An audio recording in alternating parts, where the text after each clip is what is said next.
Cleopatra VII Theophilopator ascended the throne in 51 BCE at the age of 18.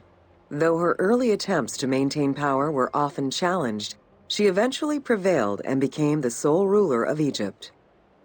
According to Plutarch, she was the only Ptolemaic pharaoh to speak the Egyptian language. Her intelligence, coupled with a good education and a great political mind, allowed her to make the alliances necessary to maintain the independence of Egypt while Rome was becoming a Mediterranean empire.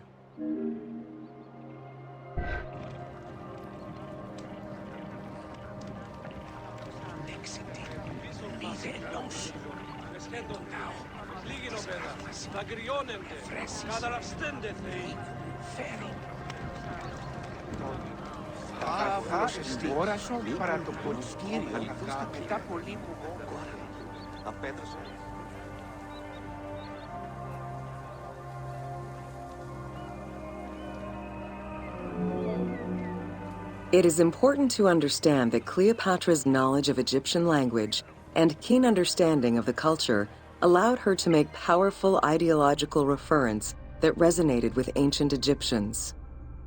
By associating herself with the goddess Isis, the divine mother, great of magic, and repository of divine essence, Cleopatra firmly established herself as the protector of the two lands and legitimized her place on the throne.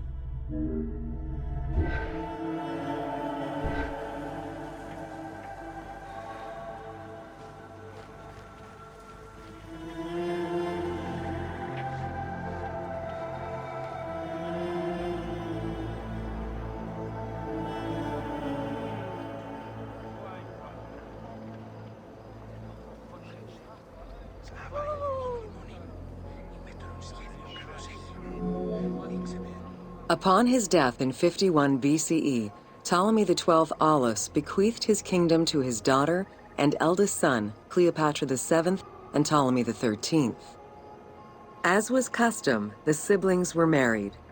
The new pharaoh was 10 years old, his sister wife 17. The early years of their reign were not easy. Between 50 and 48 BCE, droughts and floods aggravated Egypt's problems. General Achilles and the royal advisor Pothinos kept intervening in the young ruler's political decisions, and eventually colluded to turn Ptolemy XIII against Cleopatra. By 48 BCE, Cleopatra was in exile.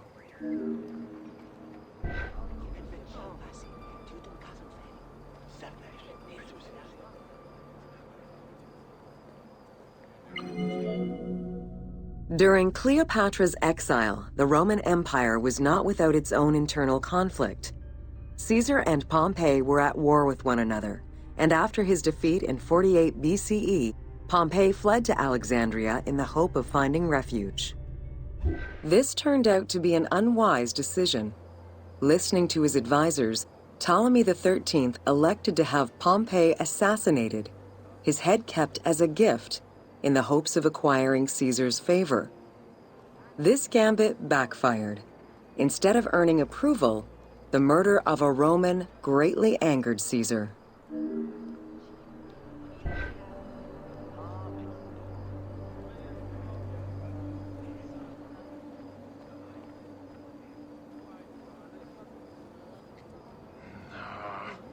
Λαμβάνεσαι, μίζωνα χαιρέστε ευχήν. Ευχάριστος η μητά σου. Ό,τι σ' αγαπητής, χαίρετε τα του οίκου σου. Χάρινεχε, αγάπη, χάρινεχε. Ευχήν.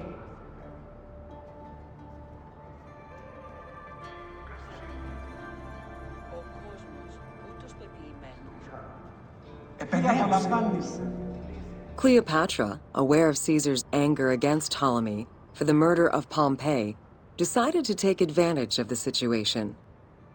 She returned to Egypt in secret, hoping to establish an alliance with one of the most powerful men of the time. Outside of the legend, where she had herself smuggled into his quarters in a carpet, what exactly happened during that fateful meeting remains a mystery. However, Caesar seemed to see a better ruler for Egypt in Cleopatra than in her young and too easily influenced brother. Invoking Ptolemy XII's will, Caesar attempted to mediate peace between the siblings.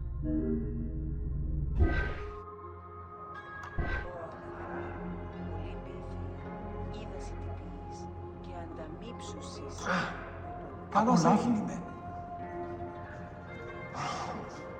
Ζεύς, ως τα πάντα πληρώνει και τα πάντα εποπτεύει, δείξει τη χρή σε... Ptolemy XIII was enraged by the turn of events, and his advisors were none too happy to see Cleopatra return.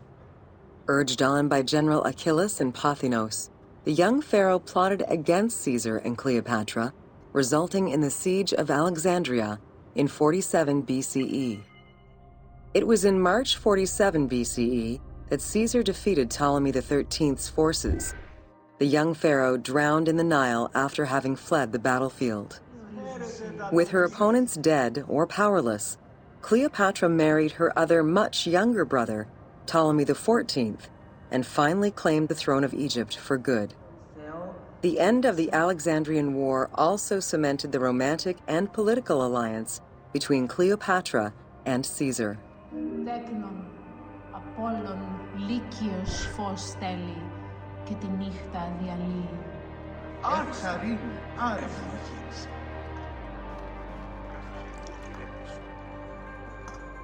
Πάλι καλός έχει. In June of 47 BCE, Cleopatra gave birth to a son, whom she called Caesarion. Caesar did not accept the boy as his heir, choosing instead his nephew Octavian. Nonetheless, on his return to Rome, Caesar invited the queen and her brother husband to stay in the city. Her presence still drew much disapproval from the Senate. Always a strategist, Caesar left 4 legions in Egypt and a man he trusted to direct Egyptian affairs, giving him control of the wheat supplies essential to Rome. Cleopatra and her entourage remained in Rome until March 44 BCE, when Caesar was murdered. Τι βλάξιμη, γιατί ου κακίου κατ' των γονέων, εν θα δεγάρδια πατροσύστημε.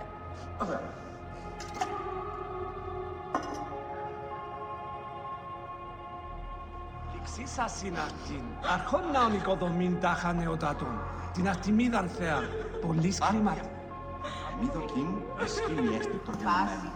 Πώς έπραξον τούτον άνθρωπος τι ούτως. Εδώ που χαρίσει. Εδώ που να φέρουν εκπαίδευτη.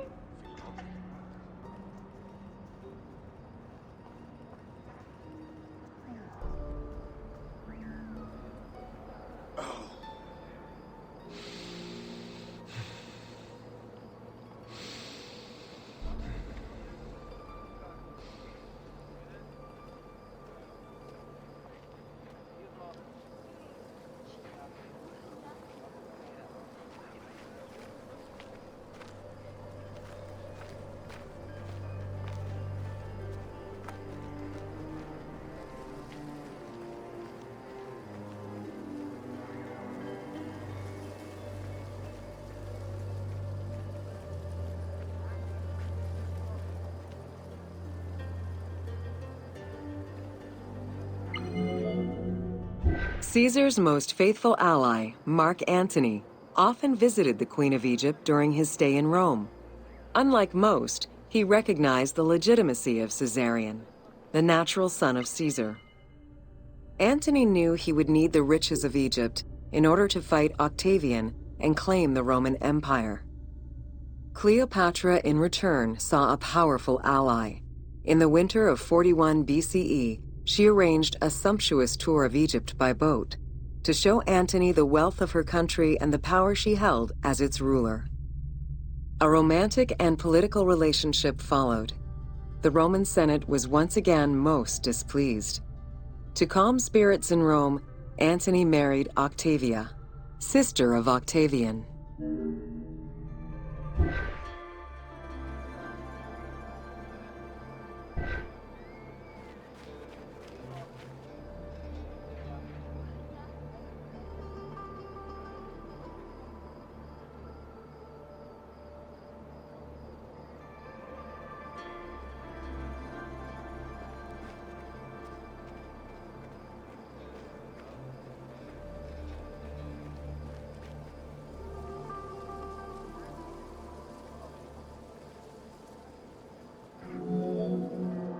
Despite his marriage to Octavia, Antony remained Cleopatra's lover, and she gave birth to their children.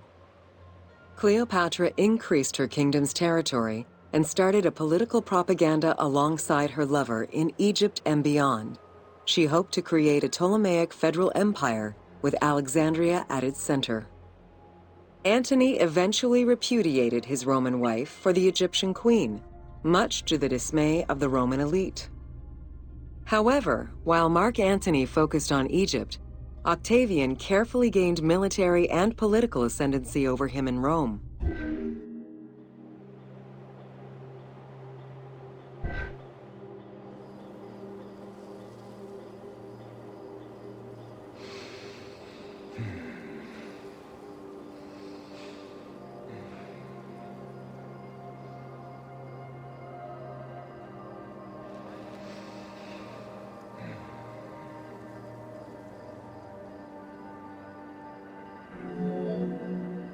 Octavian managed his own propaganda campaign and succeeded. The Roman people hated Mark Antony and Cleopatra. To avoid the censure still inherent in attacking a fellow Roman, Octavian simply declared war against Egypt. Rome's power still reigned supreme. The powerful Egyptian fleet, led by Cleopatra as well as Mark Antony's forces, were defeated in 31 BCE in Actium. Octavian arrived in Egypt in 30 BCE to formalize his victory.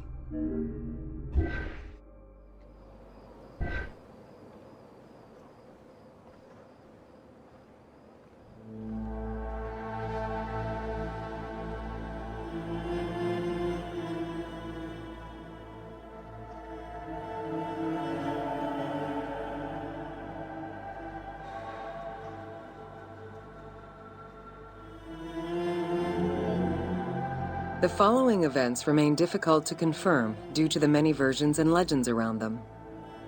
It is believed that after hearing a rumor about Cleopatra's suicide, Mark Antony committed suicide himself. He was brought to the queen as he slowly passed away.